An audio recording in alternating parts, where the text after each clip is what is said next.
ब्रह्मा का पिता है, कौन विष्णु की मां, शंकर का दादा कौन है, हमको दे बता। ये जानने के लिए कृपया सुनिए। जगत गुरु तत्वदर्शी संत रामपाल जी महाराज के अमृत वचन सर्व पवित्र धर्मों के पवित्र शास्त्रों के आधार पर। अब तत्व ज्ञान परमात्मा कहते हैं, जो हम तत्व ज्ञान बताते हैं, भक्ति शास्त्र अनुसार बताते हैं, इसने तो सुनकर राजी नहीं, और बाकी कितनी ही इसके पीठ पर लाद दे ये गलत साधना, सारिया ने गधे की तरह खींचे चला जाएगा। पेट पलनियां भी चल पड़ेगा,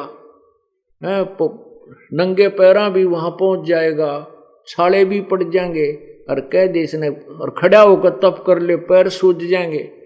इसको यूं कह दे भाई, जो शास्त्रों में लिखा है ऐसा लिखा है, नाम उठत नाम बैठत नाम सोवत जागवे, नाम खाते नाम पीते नाम सेती लागवे। परमात्मा के भजन में हठ योग नहीं है किसी सदग्रंथ के अंदर, और जो हठ योग करते हैं उनको बड़ा दुष्ट कहा है। गीता जी के अध्याय नंबर 16 और 17 में यही निर्णायक ज्ञान दिया है। तो यहां यही बताना चाहते हैं कि एक आत्मा रो रही है, कहती है मैं तो दे दी बालम बैरे नू, और संसारी दी गल्ला चिन्ह ना बूझ शब्द जो गहरे नू। एक जनसाधारण नू कह दे भाई वहां पूजा, वहां उस धाम पर चला जा, और वहां एक जाटी के धागा बांध का आया करते हैं, और तेरा पोता हो जाए या छोरा हो जाए जब खोल काना है वो। अब 1000 आदमी जाएंगे, उसमें 10 के तो स्वाभाविक छोरा या लड़का हो जाएगा, कोई काम सरेगा। तो 20 बताता फिरेगा वो, मैं वहां गया था, धागा बांध का आया था, अरे उसने खोलने जाऊंगा, मेरा छोरा हो गया, लड़का हो गया। तो परमात्मा कहते हैं उनकी गल ने तो उनकी बातों को तो तुरंत पकड़ लेगा,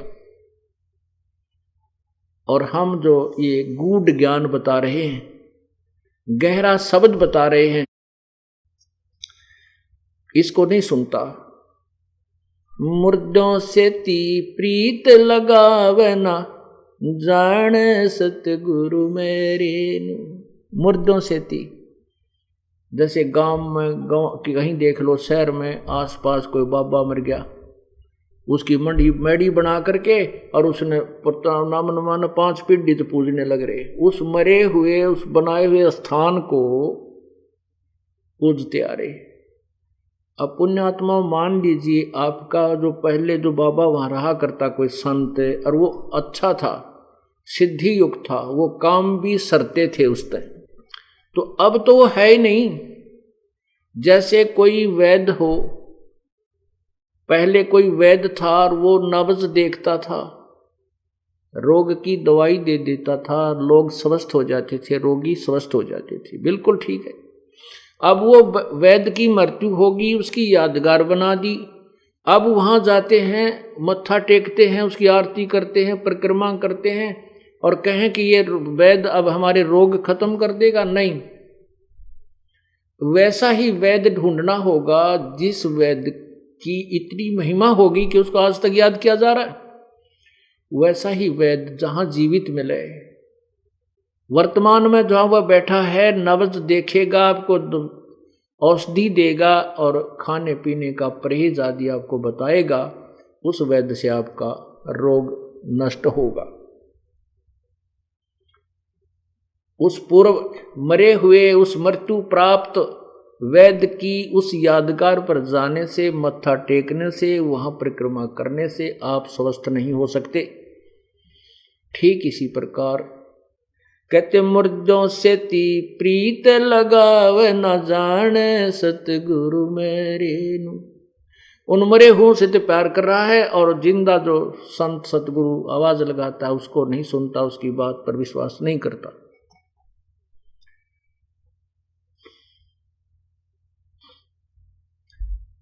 श्वेत छतर सिर मुकुट विराजय। अभी तक सभी परमात्मा को निराकार निराकार का गाटा जोड़ रखा है। आप किसी पवित्र हिंदू धर्म के अनुयायी ने या उस महापुरुष ने या किसी संत ने या मंडलेश्वर ने ऋषि ने पूछ ले, महर्षि आखिर में यही कहेंगे परमात्मा निराकार है। विष्णु जी या शिव जी या कृष्ण जी का पुजारी भी अगर आप उससे बात करोगे भगवान कैसा है, कहते परमात्मा तो निराकार है। फिर विष्णु जी की मूर्ति किस लिए रखी है तूने? इतनी बुद्धि का नाश हो चुका हमारा, क्योंकि हमें कोई यथार्थ ज्ञान नहीं मिला। ऐसे ही वेदों के जानकार जिनको हम वेदों के पंडित विद्वान महर्षि मानते थे, वो भी अपने आखिर में यही बात कह देते हैं भगवान तो निराकार है। अब पवित्र सिख धर्म में आप देखिए, उनसे पूछिए कि परमात्मा कैसा है। परमात्मा कहते हैं, नानक साहब ने कहा तू ही एक निरंकार, तू निरंकार है। श्री नानक साहब जी की दोनों प्रकार की वाणी गुरु ग्रंथ साहिब के अंदर विद्यमान है। जैसे वो पहले हिंदू धर्म में जन्मे थे और श्री ब्रजलाल पांडे से ब्राह्मण से वो गीता का ज्ञान पढ़ा करते थे, अक्षर ज्ञान भी उन्होंने प्राप्त था, कुछ संस्कृत भी जानते थे और हिंदी भी पढ़े थे, फारसी भी पढ़े थे। जब तक वो हिंदू धर्म के ज्ञान पर आधारित थे तब तक तो प्रभु को निराकार कहते थे। फिर परमात्मा स्वयं आए थे, उनको बेई नदी पर मिले थे, उनको सतलोक लेकर गए थे। उसके उपरांत उन्होंने परमात्मा को निराकार नहीं कहा। उसके बाद तो कहा कि फाई सूरत मुल्क की वेश ए ठगवाड़ा ठगी देश, खरा सियाणा बोता बार ये धानक रूप रहा करता। श्री गुरु ग्रंथ साहिब श्री राग श्री और पृष्ठ नंबर 24 पे ये पूरा शब्द लिखा है और पन्ना नंबर 721 पर गुरु ग्रंथ साहिब में लिखा है कि हक्का करीब करीम तू, हक्का कबीर करीम तू, ओहो बेऐब परवरदिगार, एक अर्ज गुप्तम पेश तोदर कून करतार, हक्का कबीर करीम तू बेऐब परवरदिगार। हक्का कबीर माने सत्य कबीर। और इसी प्रकार पवित्र ईसाई धर्म के किसी भी अनुयायी को आप पूछिए, वो कहेगा परमात्मा कैसा है। अंग्रेजी बोलते हैं वो लोग ज्यादा, कहते हैं गॉड इज फॉर्मलेस, फॉर्मलेस में निराकार। और जबकि पवित्र बाइबल में स्पष्ट किया कि परमात्मा ने मनुष्य बनाए अपने जैसे, अपने स्वरूप के अनुसार बनाए, तो परमात्मा कैसा हुआ? साकार हुआ, निराकार नहीं। देखिएगा पवित्र बाइबल, ये देखिएगा पवित्र बाइबल संपूर्ण जीवन अध्ययन बाइबल। अब इसमें नीचे देखिएगा क्या लिखा, यहां कहां से प्रकाशित है ये जर्नल एडिटर, ये जर्नल एडिटर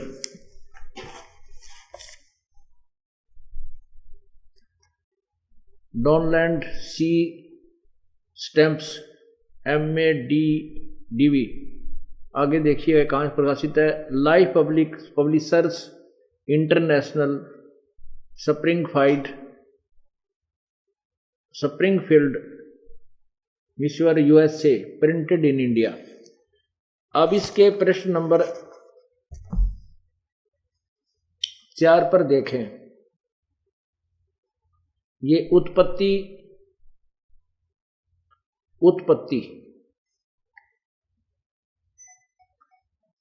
अब देखें उत्पत्ति। यहां परमात्मा ने आदि में परमेश्वर ने आकाश और पृथ्वी की सृष्टि की। पृथ्वी बेडौल सुनसान पड़ी थी और गहरे जल के ऊपर तैर रही थी, अंधियारा था तथा परमेश्वर का आत्मा जल के ऊपर मंडराता था। अब हम जो सिद्ध करना चाहते हैं, नीचे आइएगा, ये प्रथम परमेश्वर ने उजियाले को दिन और अंधियारे को रात कहा, सांझ हुई फिर भोर हुआ, ये इस प्रकार पहला दिन। नीचे देखो, ये सांझ हुई, भोर हुआ, फिर दूसरा दिन, आगे देखो, फिर तीसरा दिन, नीचे देखो, सांझ हुई, फिर चौथा दिन, यहां आओ, फिर सांझ हुई, भोर हुआ, इस प्रकार पांचवां दिन, यहां देखो, अब छठवां दिन जो है, फिर परमेश्वर ने कहा कि हम मनुष्य को अपने स्वरूप के अनुसार अपनी समानता में बनाएं और वे समुद्र की मछलियों, आकाश के पक्षियों, घरेलू पशुओं और सारी पृथ्वी पर और सब रेंगने वाले जंतुओं पर जो पृथ्वी पर रेंगते हैं अधिकार रखें। यानी उनमें स्याना हो, कंट्रोलर हो, लेकिन खाने के लिए नहीं कहा। आगे देखना, तब परमेश्वर ने मनुष्य को अपने स्वरूप के अनुसार उत्पन्न किया। अपने ही स्वरूप के अनुसार परमेश्वर ने उसको उत्पन्न किया, नर और नारी करके उसने मनुष्य की सृष्टि की। और परमेश्वर उनको आशीष दी और उनसे कहा कि फूलो और फलो और पृथ्वी भर पर में भर जाओ। आगे देखो, ये देखना, फिर परमेश्वर ने उनसे कहा कि सुनो, जितने बीज वाले छोटे छोटे पेड़ सारी पृथ्वी के ऊपर हैं वे और जितने वृक्षों में बीज वाले फल होते हैं वे सब मैंने तुमको दिए हैं, वे तुम्हारे भोजन के लिए। या किसी भी मनुष्य को पवित्र बाइबल में मांस खाने का आदेश नहीं है। आगे देखो, तथा इस प्रकार सांझ हुई, फिर भोर हुआ, इस प्रकार ये छठवां दिन, 6 दिन हो गए। और 7वां दिन यूं आकाश और पृथ्वी में उनकी सारी सेना का बनाना समाप्त हुआ, हो गया। और परमेश्वर ने अपना काम जिसे वह करता था 7वें दिन समाप्त किया और उसने अपने इस किए हुए काम से 7वें दिन विश्राम किया। अब ये पवित्र बाइबल ने सिद्ध कर दिया कि परमात्मा साकार है और मनुष्य सदृश है, क्योंकि परमात्मा ने सभी मनुष्यों को अपने ही स्वरूप में रचने के लिए कहा और ऐसा ही रच दिया और नर नारी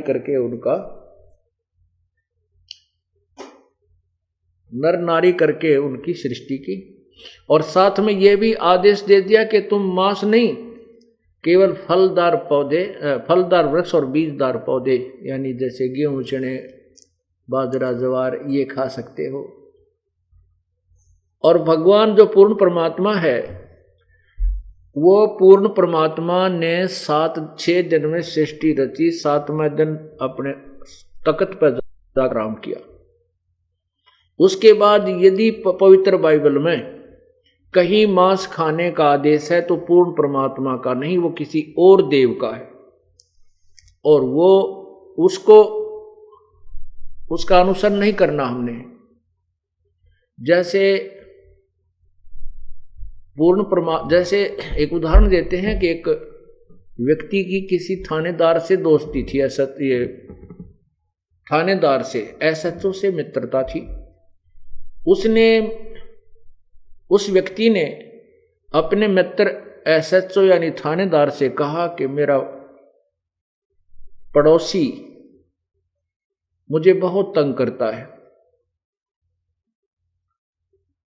नहीं मानता, मैंने सब प्रार्थना की है, वो बहुत परेशान करता है। तो उस एसएचओ ने अपने मित्र से कह दिया कि मार लठ, उसके माप देख लूंगा।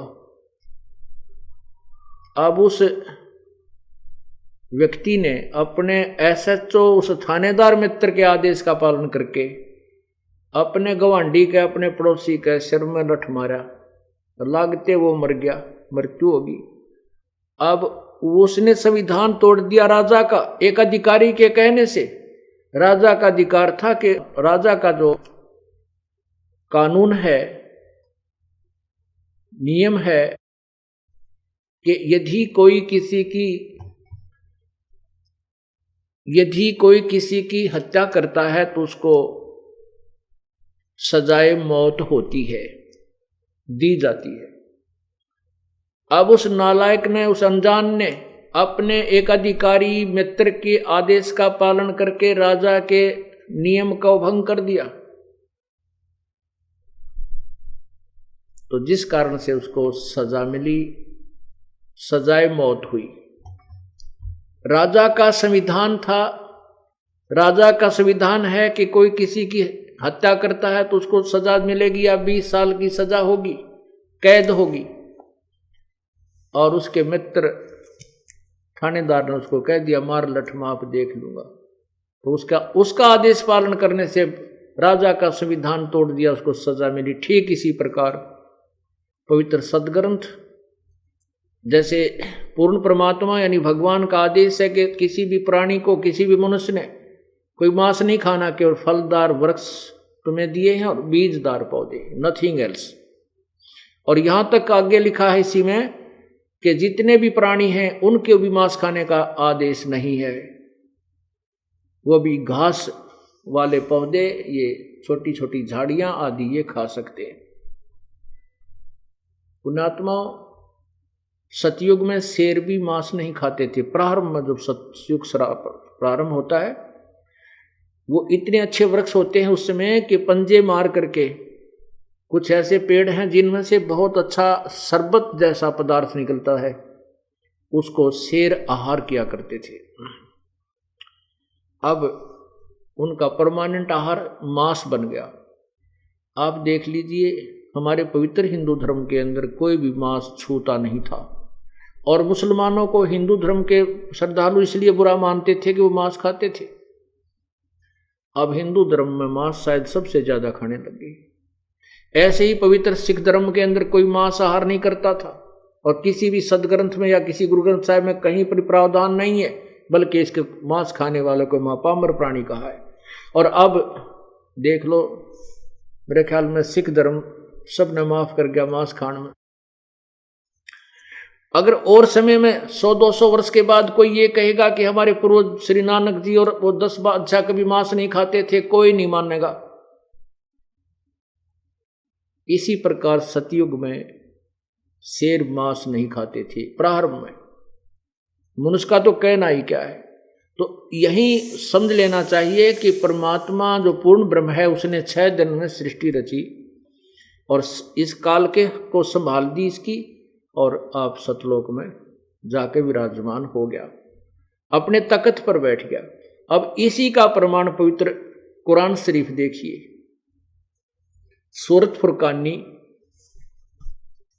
25 आयत नंबर 52 से 59 में स्पष्ट किया है।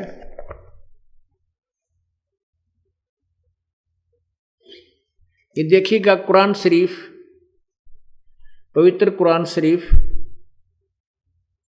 इसके विषय में लिखा है, यह वह इल्हामी किताब है जिसमें कोई संदेह की गुंजाइश नहीं, अर्थात इसमें जो लिखा है वो सत्य है। कुरान शरीफ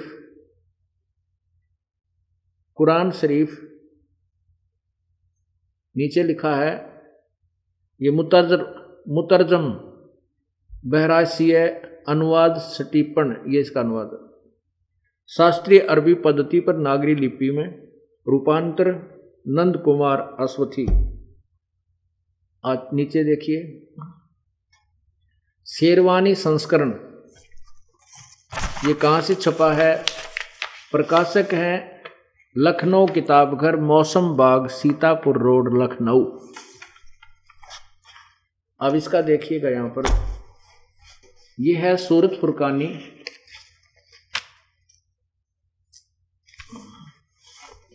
सूरत फुरकानी 25, और प्रश्न नंबर देखना इधर,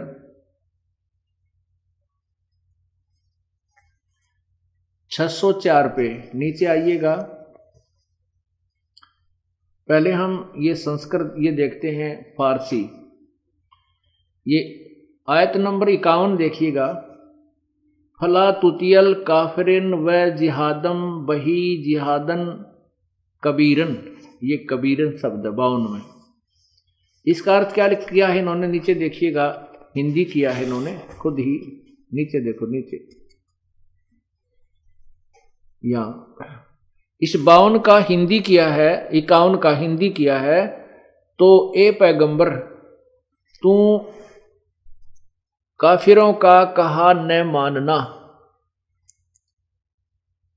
कहा न मानना,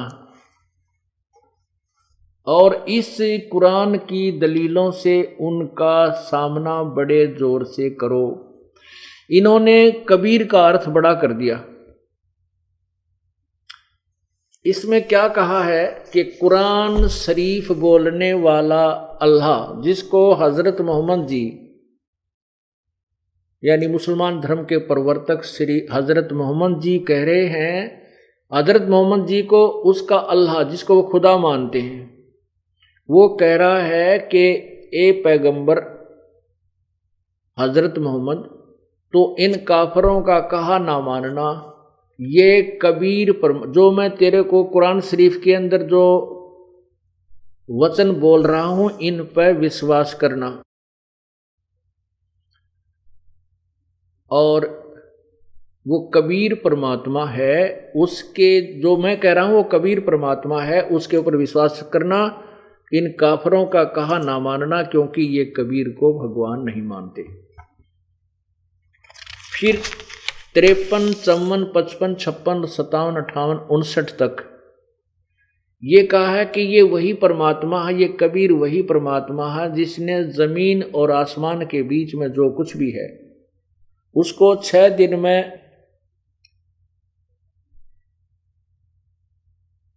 रचा और 7वें दिन विश्राम किया। अब देखिएगा, अब 53 नंबर देखो, आगे हम देखते हैं। अभी ये इधर देखें, यहां पर ये 57 में है, 58 में ये खबीरा शब्द लिखा है। इवादही खबीरा, इवादही माने पूजा के योग, इवादत, इवादत शब्द से इवादही बना है। इवादही खबीरा, इसको कबीर कहो चाहे खबीरा, इसका भी अर्थ इन्होंने बड़ा किया है। 58 आयत में, आयत नंबर 59 में लिखा है, अरमानो असफल बिहिर खबीरन। अब इनका अनुवाद इन्होंने किया है, ये देखिएगा यहां पर ये अनुवाद किया है, ये देखो,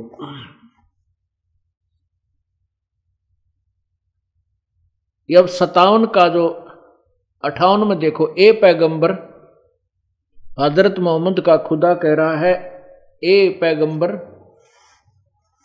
उस जिंदा पर भरोसा रखो जो कभी मरने वाला नहीं है, अर्थात वो वास्तव में अविनाशी है, और तारीफ के साथ उसकी पाकी बयान करते रहो, और अपने बंदों के गुनाहों से वह काफी खबरदार है। यहां इन्होंने कबीरा का अर्थ बड़ा कर दिया, काफी, बहुत नहीं। वो कबीर परमात्मा अपने बंदों के अपराधों को माफ कर देता है, उनका गुनाहों को से खूब परिचित है, क्षमा कर देता है। इसका वास्तविक अर्थ ये बनता है। फिर भी 59 में क्या कहा कि जिसने आसमान और जमीन के और जो कुछ उन आसमान और जमीन और जो कुछ उनके बीच में है सबको 6 दिन में पैदा किया, फिर तख्त पर जा विराजा, वह अल्लाह बड़ा, वह अल्लाह कबीर, वो अल्लाह कबीर, बड़ा का अर्थ कबीर, इन्होंने कबीर का अर्थ बड़ा कर दिया। हम कहते हैं वह अल्लाह कबीर रहमान है, दयालु है। और तो उसकी खबर, उस कबीर नामक परमात्मा की खबर किसी बाखबर इल्म वाले से पूछ देखो।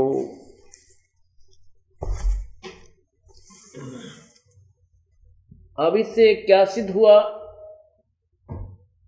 पवित्र कुरान शरीफ और पवित्र बाइबल, इन दोनों सदग्रंथों ने मिलजुल कर सिद्ध कर दिया, इन दोनों सदग्रंथों ने मिलकर सिद्ध कर दिया कि कबीर नाम है उस परमात्मा का। और उसी ने 6 दिन में सृष्टि की, 7वें दिन तख्त पर जा बैठा। तख्त पर जा बैठा तो साकार है, निराकार नहीं है। और पवित्र कुरान शरीफ को बोलने वाला अल्लाह कह रहा है कि उस कबीर नामक परमात्मा के विषय में, उस पूर्ण भगवान के विषय में मैं परिचित नहीं, उसकी खबर किसी बाखबर यानी तत्वदर्शी संत से पूछ देखो। यही पवित्र गीता जी अध्याय नंबर 4 के श्लोक 34 में, पवित्र यजुर्वेद अध्याय नंबर 40 के श्लोक 10 और 13 में गीता ज्ञान दाता और वेद ज्ञान दाता ब्रह्म कह रहा है कि उस तत्व ज्ञान के विषय में पूर्ण परमात्मा के, उस परमात्म तत्व के पूर्ण परमात्मा के विषय में किसी तत्वदर्शी संत से पूछो। अब सभी सदग्रंथों का एक ही निष्कर्ष निकला कि पूर्ण परमात्मा कबीर है और वो मनुष्य सदृश है, नर आकार है उसका। और ये भी निकला कि किसी भी सदग्रंथ में उस परमात्मा का आदेश नहीं है कि मांस खाओ, क्योंकि उस परमात्मा ने तो 6 दिन में सृष्टि रची, 7वें दिन वो तख्त पर विराजा। उसके बाद यदि कुरान शरीफ में किसी और अल्लाह ने, किसी देवता ने, फरिश्ते ने अगर मांस खाने का कोई कहा है तो वो पूर्ण परमात्मा का विधान नहीं है। उसके आदेश का पालन करके मांस खाना तो उस पर पूर्ण परमात्मा के संविधान को भंग करना है, जिसकी सजा भोगनी होगी। जैसा आपको अभी उदाहरण सुना था उसी को यहां समझना। साथ में यह भी कहा कि वो उस परमात्मा के, जो कबीर परमात्मा है, जो हजरत मोहम्मद जी के को कहा है कि जो तुझे जिंदा रूप में मिला था उस जिंदा पर भरोसा करना।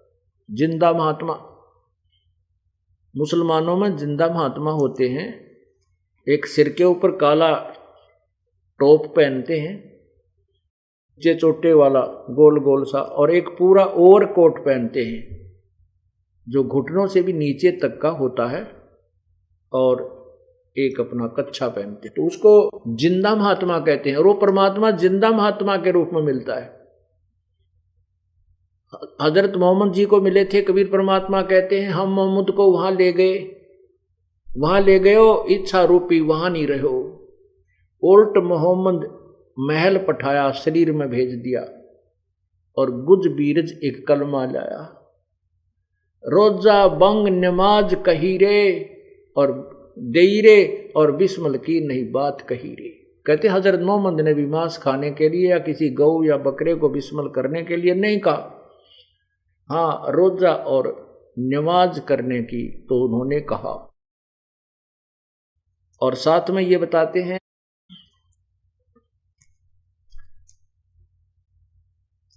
नबी मोहम्मद नमस्कार है राम रसूल कहाया, 1,80,000 को सौगंध जी नहीं कर चलाया।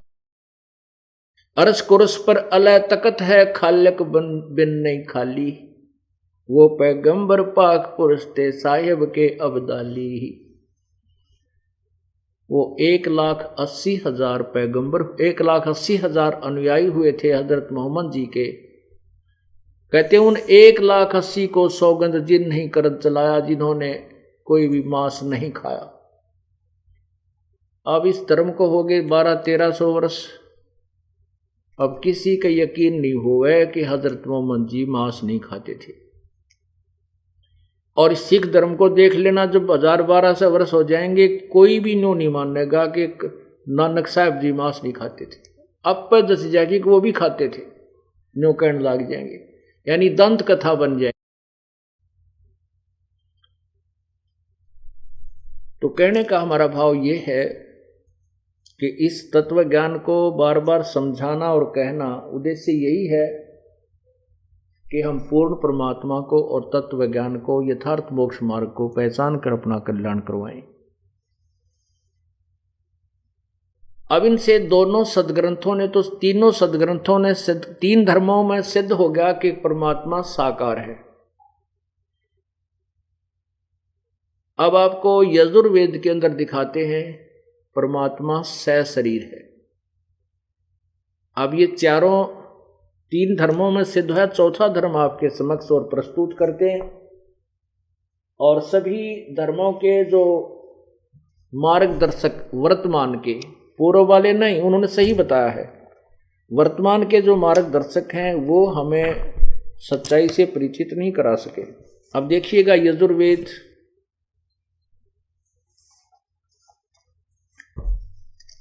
ये यजुर्वेद ये कहाँ से प्रकाशित है?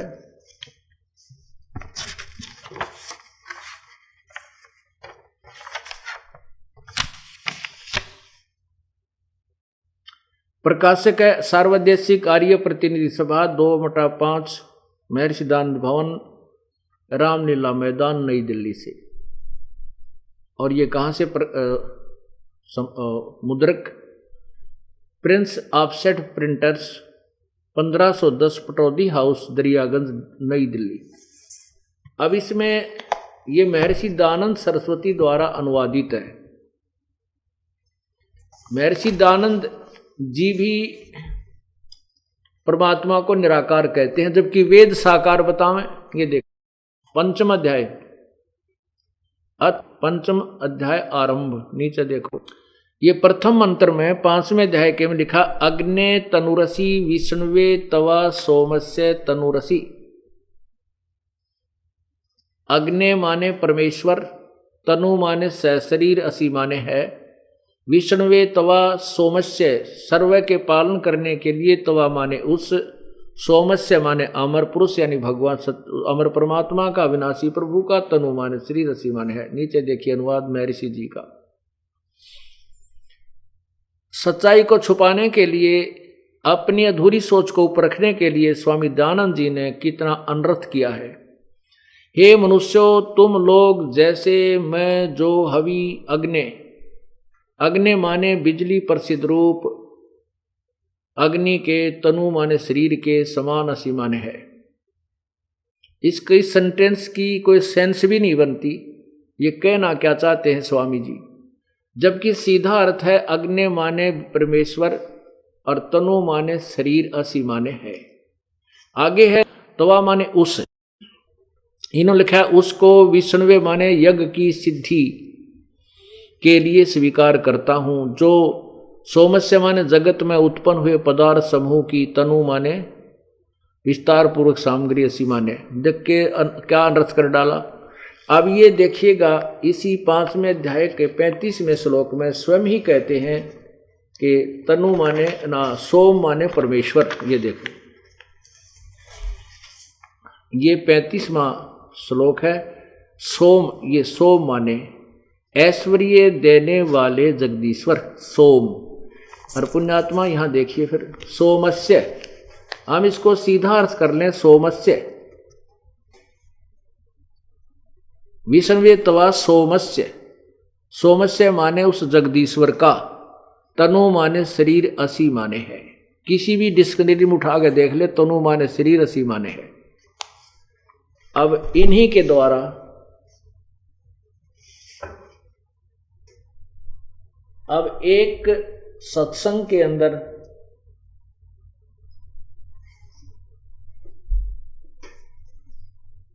हर प्रकार के श्रोता आते हैं, प्रथम बार भी आए होंगे और कुछ एक को स्पेशल प्रार्थना करके भी हमारे भक्त लाए होंगे।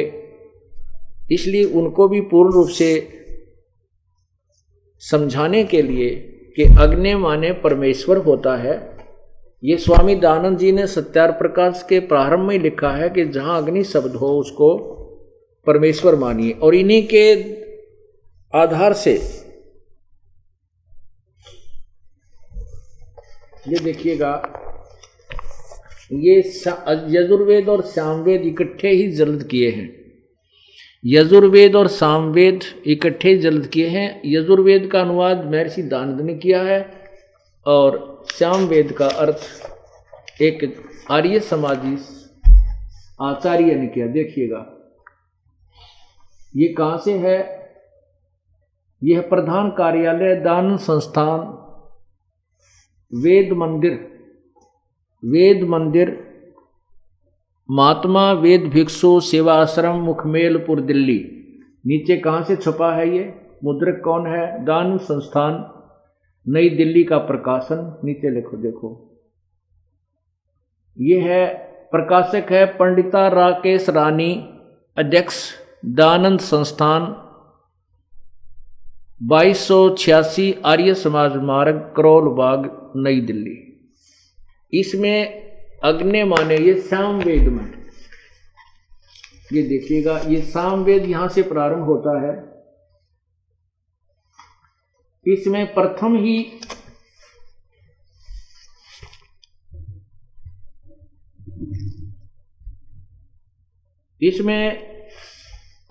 ही अध्याय में क्या लिखा है, अग्नि। देखो ध्यान से, अग्नि माने हे परम ईश्वर, नीचे देखो जल्दी करो, अग्नि माने हे परमेश्वर, अग्नि माने ईश्वर को, अग्नि माने परमेश्वर, अग्नि माने परमेश्वर, अग्नि माने हे ईश्वर, अग्नि माने हे ईश्वर। ये देखो अग्नि माने हे ईश्वर। आगे देखो, अग्नि माने हे ईश्वर,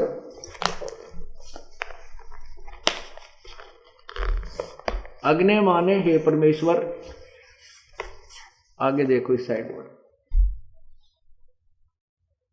शुरू से अग्नि माने हे ईश्वर। नीचे देखो, अग्नि माने हे परमेश्वर, अग्नि माने हे परमेश्वर। और भी सैकड़ों जगह पर जितने भी लाल निशान आपको दिखते हैं, अग्नि माने परमेश्वर। और यहां अग्नि माने परमेश्वर लिख दे, अग्नि माने परमेश्वर, तनु माने स, शरीर रसी माने है विष्णुवे तवा सोमस्य तनुरसी। विष्णुवे सबके पालन के लिए, तवा माने उस, सोमस्य माने अमर पुरुष का, तनु माने शरीर, असी माने है नथिंग एल्स। इसका सीधा सा सॉल्यूशन सरलार्थ ये बनता है। पुण्यात्माओं, इस सत्य को आपके हृदय में जमाने के लिए अब कितने पापड़ बेलने पड़ गए। गुरुआ गाम बिगाड़े संतो, इन गुरुआ गाम बिगाड़े, ऐसे कर्म जीव कहला दिए, ईव जड़े नहीं जाड़े। इन नकली संतों ने, नकली ऋषियों ने, नकली जगत गुरुओं ने और नकली सतगुरुओं ने ऐसे गांव के गांव बिगाड़ दिए, शहर के शहर यानी पूरा देश का देश खराब कर दिया। ऐसे कर्म, ऐसे शास्त्र विरुद्ध साधना पर लगा दिए, जड़े नहीं जाड़े, इनसे ये हटाए नहीं हट रहे।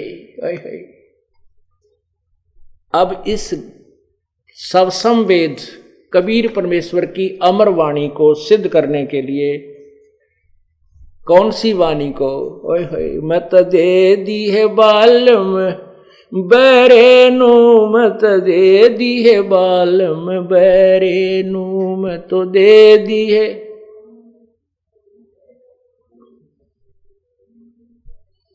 श्वेत छतर सिर मुकट विराज, देखत ना उस चेहरे नू।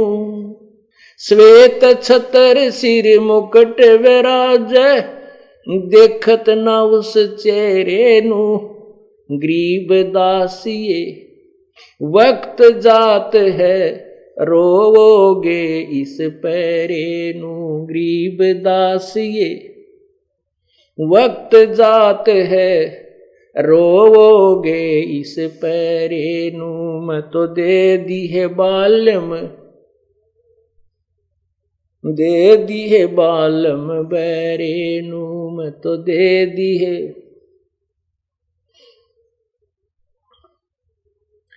क्या बता के श्वेत छत्र उस पूर्ण परमात्मा के सतलोक के अंदर, जहां वो सिंहासन पर विराजमान है, वो पूर्ण ब्रह्म, उसके सिर के ऊपर श्वेत छत्र लगा हुआ है और सिर के ऊपर मुकुट है उस मालिक के।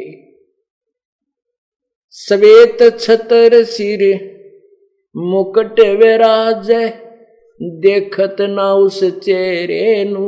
वो कहते उस साकार परमात्मा को नहीं देख रहे हो। और गरीब दास ये वक्त जात है, रोवोगे इस पैरे। कहते हैं ये समय हाथ से, मनुष्य जीवन का जो समय वक्त आपके हाथ से जा रहा है और ये गलत साधना में खो दिया तो रोया करोगे इस समय को याद करके।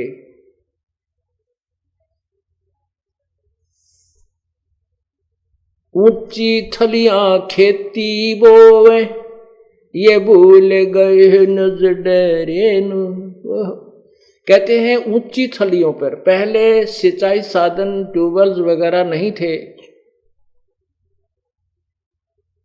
और ये व्यवस्थित कैनाल भी नहीं थी, वर्षा पे आधारित होते थे खेती।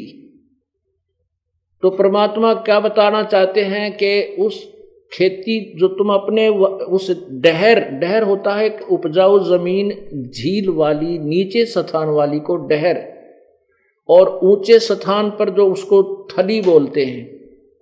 तो वर्षा होती है तो थलियों पर तुम, उस ऊंची थलियों के ऊपर तुमने बीज रखा है। उस जो अपने डहर को, जो उपजाऊ जमीन है जहां पर वर्षा का पानी ऊंचे सतलों पर बरस के भी वहां आके रुकता है, जो अच्छी फसल देता है, उस डहर में तुम खेती नहीं कर रहे। उस उपजाऊ जमीन को छोड़कर जो धन देती है, ऊंची थलियों के ऊपर तुमने बीज लिया, जो कि वहां आपको कोई लाभ नहीं हो रहा। अर्थात पूर्ण परमात्मा की साधना ना करके आन उपासना,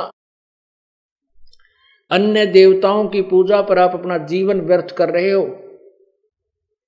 उसको समझाने के लिए कहते हैं ऊंची थलियां खेती कर दे, भूल गए निज डेरे नु, और श्वेत सत्र सिर मुकुट विराजे, देखत ना उस चेहरे नु। ये संसार समझदा नाई, कहंदा श्याम दोपहरे नु। ओए होए, ये संसार समझदा नाही, कहंदा श्याम दोपहरे नु। ओए होए। अब हम कहते झूठे सुख को सुख कहे, ये मान रहा मन मोदे। हम इस झूठे सुख को सुख मान रहे हैं। उसी के विषय बता रहे हैं कि ये संसार समझदा नाही, कहंदा श्याम दोपहरे नु। जैसे किसी व्यक्ति ने शराब पी रखी हो और जून के महीने में दिन के 12 बजे बाहर पड़ा सड़क पर, उसको कोई कहता है कि उठ ले भाई, बहुत गलत जगह पड़ा है, तो तेरे पसीने आए पड़े हैं। वो कहता मत छेड़ा मुझे, क्योंकि उस नशे में उसने पता ही नहीं। वो कहता नहीं मौज हो रही है यहाँ पर, मत छेड़ मुझे। अब वो नशे में पड़ा, उसको पता नहीं तेरे जो है ना यहाँ मरेगा तो गर्मी के अंदर। हम काल के लोक को में एक दूसरे को देखकर अपने दुख को हल्का मानकर सुखी मान रहे हैं। एक व्यक्ति का एक का बेटा था, उसकी मृत्यु होगी। एक के 3 बेटे थे, उसमें से एक की मृत्यु होगी। अब जब व्यक्ति इकट्ठे होते हैं, किसी के मृत्यु होती है तो चर्चा चलती है कि देख भाई, उस फलाने व्यक्ति का एक का बेटा था बेचारे का, वो भी मर गया। तो जिसके 3 नाम थे, एक मरा है, वो 9 सबर करके संतुष्ट हो जाता है।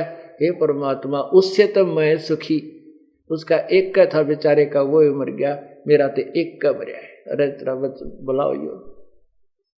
तो यहां परमात्मा कहते हैं इस झूठे सुख को सुख है, ये मान रहा मनमोद, ये सकल चबीना काल का, कुछ मुख में कुछ बोल।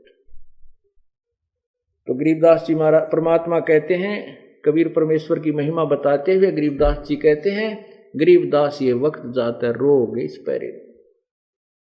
ये मनुष्य शरीर एक बार हाथ से छूट गया, कहते हैं कुत्ते बनकर ऊपर को मुंह करके रात्रि में रोया करोगे, या के बनी हमारे संग में। इसलिए उस पूर्ण परमात्मा की भक्ति कीजिए, उसी से हमें लाभ होगा। बोलो सतगुरुदेव सत साहिब। कर जोरूं विनती करूं, धरूं चरण पर शीस।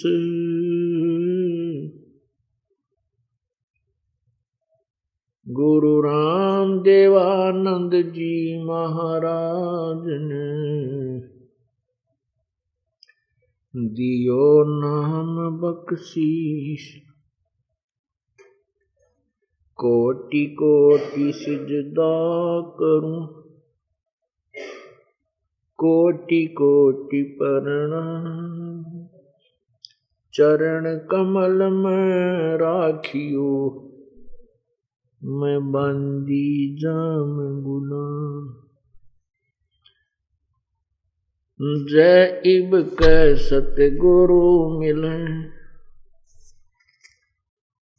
सब दुख आँखों रोए। चरणों ऊपर शीस रखूं, कहूं जो कहनी होए। कबीर गुरु जी मिलेंगे, पूछेंगे कुशलात। आद अंत की सब कहूं, अपने दिल की बात।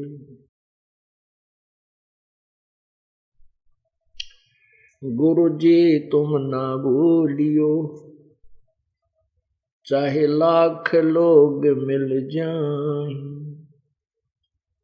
हमसे तुमको बहुत हैं, तुमसे हमको न।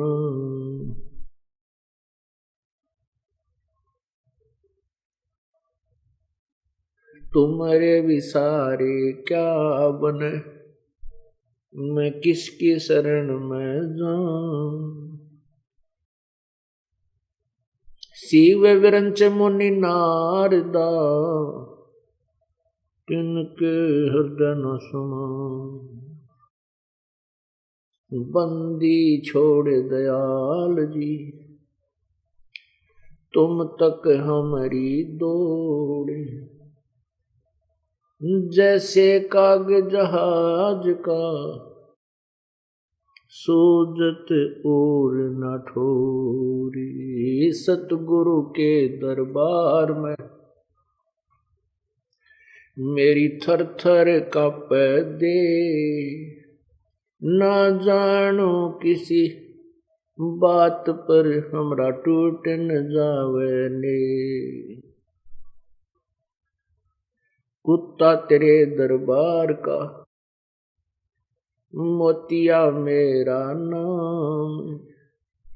गले प्रेम की रस्सी, जा खींचो ता जाऊं। तो करो तो बावड़ू, दूर दूर करो तो जाऊं। जो राखो तो ही रहूं, जो देवो सो खाऊं। अब गुण किए तो बहुत किए, करत न मानी हार। बावे बंदा बख्श दियो, बावे गर्दन उतार। अब गुण मेरे बाप जी, बख्शो गरीब नवाज। जो मैं पूत कपूत हूँ, बोर पिता को लाज। राम नाम रटते रहो, जब तक घट में प्राण। कब हो तो दीन दयाल के, डनक पड़ेगी कान।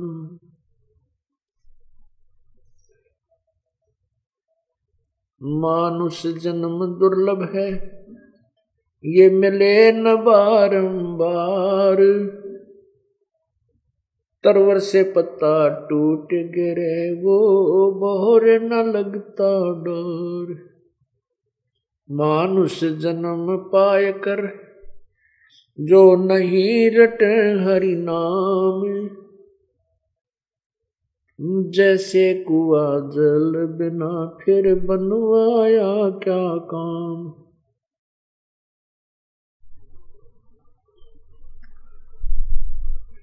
राम रटत कोढ़ी भलो, चू चू पड़े जो चाम, वो सुंदर शरीर किस काम का, जा मुख नाही नाम।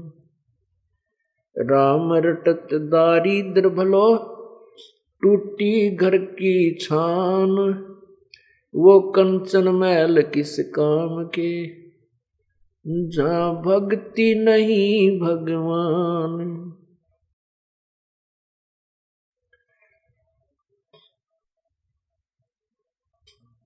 वो पृथ्वीपति चकवे गए, जिनके चक्र चलंत, रावण सरीखे कौन गिने, ऐसे गए अनंत।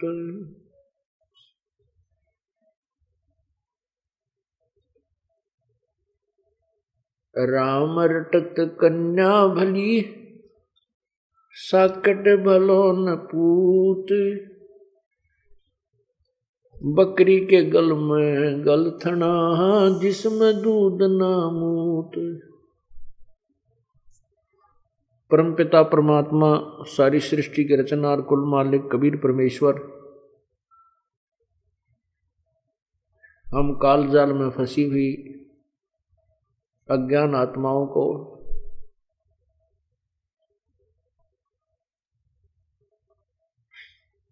हम कहाँ से आए थे, यहाँ किस कारण से फंसे, यहाँ क्यों कष्ट उठा रहे हैं, ये सब जानकारी देने के लिए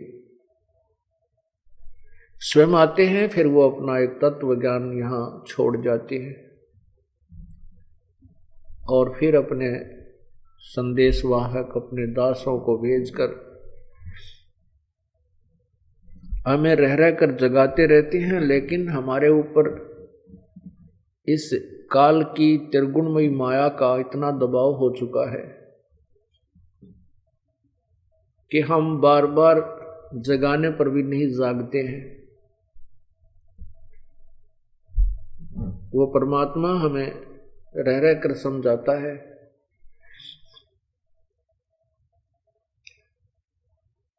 रह रह कर आते हैं और हमें अपना यथार्थ ज्ञान कराते हैं।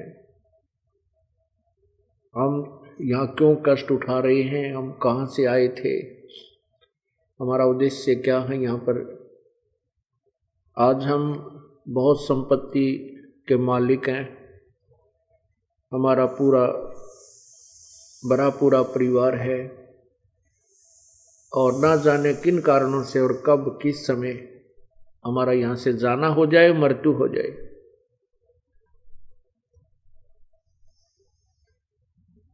फिर हम क्या करते हैं, कहाँ जाते हैं, क्या वो परिवार अपना था, क्या वह संपत्ति अपनी थी,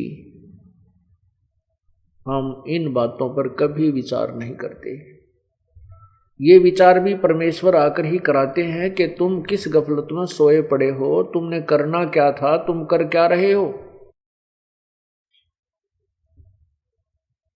मानुष जन्म पाके जो नहीं रटे हरि नाम, जैसे कुआ जल बिना फिर बनवाया किस काम।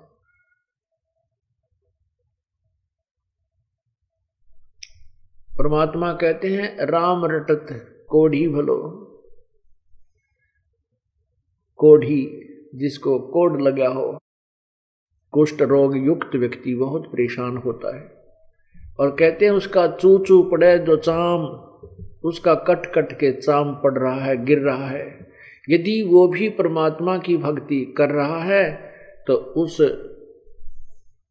उस व्यक्ति से वो अच्छा है जो सुंदर शरीर युक्त है, स्वस्थ शरीर है और परमात्मा याद नहीं करता है। राम रटत कोढ़ी भलो, चू चू पड़े जो चाम, और ये सुंदर दे किस काम की, जिस मुख नाही नाम। इस मानव शरीर का वास्तविक जो कार्य है वो परमात्मा की भक्ति, परमात्मा प्राप्ति, आत्म कल्याण करवाना ही है। बाकी जो कर्म हम करते हैं इस भगवान की भक्ति के अतिरिक्त, बाकी तो चींटी से लेकर हाथी तक यही काम करता है। उसमें भी वो भी संतान उत्पत्ति करते हैं। ऐसे बच्चों में उनकी ममता होती है, सारा दिन पेट के लिए ही इधर उधर भटकते रहते हैं, नथिंग एल्स, और कोई इसके अतिरिक्त कोई काम नहीं। यदि हम मानुष जन्म पाकर भी यही कर्म करें तो फिर इस मनुष्य जन्म की आवश्यकता ही क्या थी? भगवान ने एक योनि और बना देता।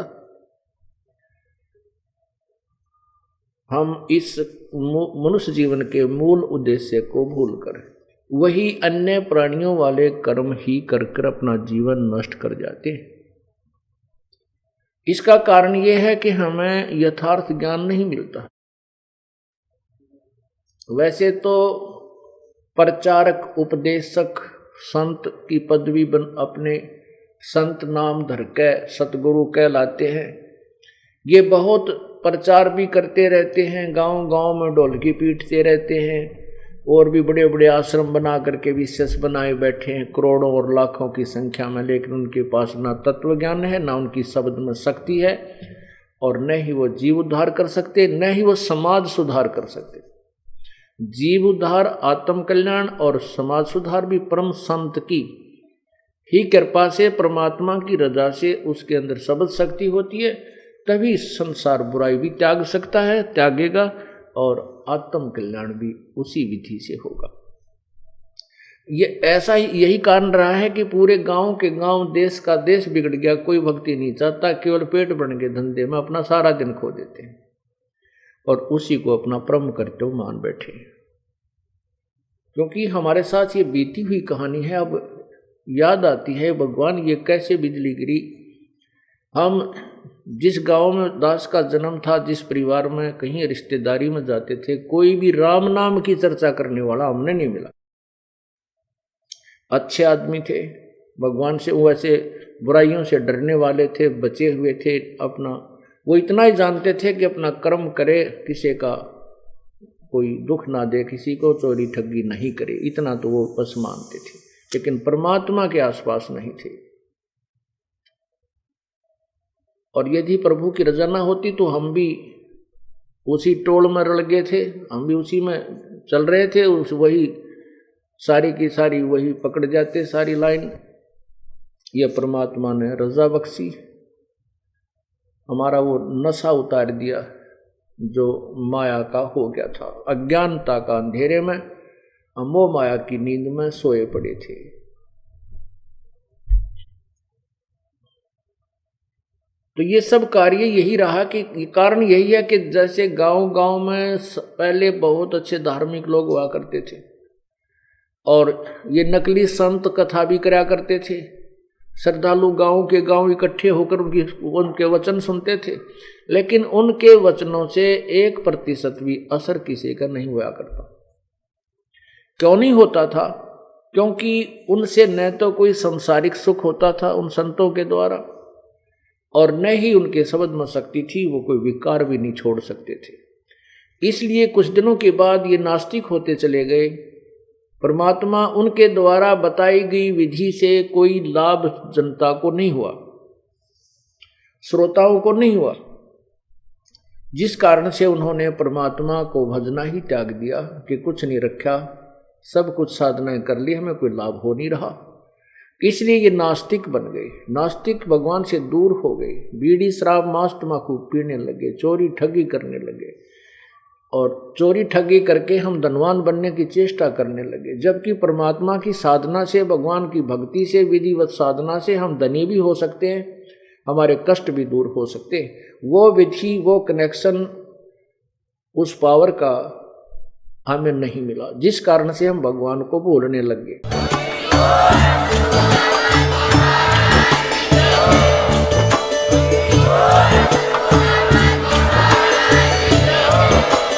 आप सुन रहे थे जगत गुरु तत्वदर्शी संत रामपाल जी महाराज जी के मंगल प्रवचन। अधिक जानकारी के लिए विजिट कीजिए हमारी वेबसाइट www.jagatgururampalji.org। संत रामपाल जी महाराज जी के शुभ आशीर्वाद से पूरे विश्व भर में 500 से भी ज्यादा नाम दीक्षा केंद्र हैं, जिन पर संत रामपाल जी महाराज जी द्वारा ऑनलाइन निःशुल्क नाम दीक्षा दी जा रही है। अपने नजदीकी नाम दीक्षा केंद्र का पता करने के लिए संपर्क करें 8222880541।